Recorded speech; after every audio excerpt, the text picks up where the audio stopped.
మీరందరూ ఏం చేస్తున్నారు? యాక్చువల్గా పేరెంట్ టీచర్ మీటింగ్ వస్తే పేరెంట్స్ ఉండాలి కదా. స్కూల్ ఏదో తెలుసా మీకు? తెలీదా? వర్షాలు వస్తున్నాయని చెప్పేసి ముందుగానే గవర్నమెంట్ 27-28 ప్రజెంట్ సెలవులు ప్రకటించిందని కలెక్టర్ గారు కూడా చెప్పారు. పేపర్లో న్యూస్లో అన్నింటిలో వస్తున్నాయి కదా. మరి మీరు ఎందుకు వచ్చారు? అంటే ప్రతిసారి ఇట్లే జరుగుతూనే ఉంటుందా హాలిడేస్లో కూడా? అవునా? వెళ్ళిపోయినా ఎందుకు వర్షాలు వచ్చి ఏదైనా ప్రమాదాలు ఎందుకు దిక్కేవారు?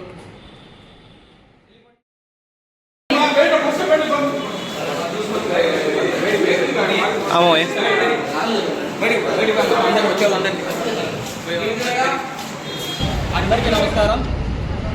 ఈరోజు కడప నగరంలో విజయదుర్గ కాలనీ దగ్గర నారాయణ ఇంగ్లీష్ మీడియం స్కూల్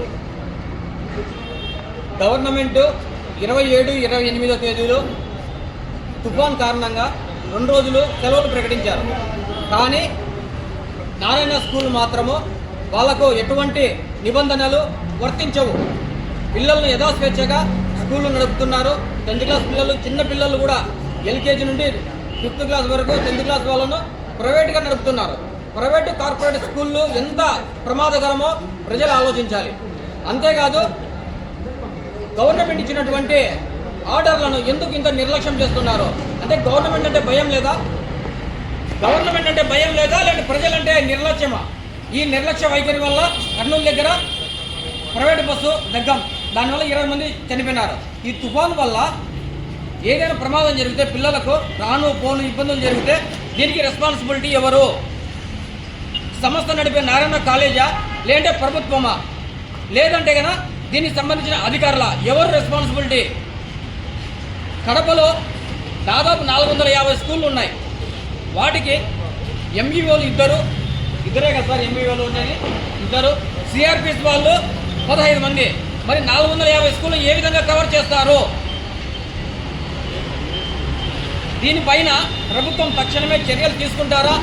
లేదంటే కనుక ప్రజా ఉద్యమం చేయాలన్నా? ప్రైవేట్ స్కూళ్ళు, కార్పొరేట్ స్కూళ్ళు ఎంత ప్రమాదకరం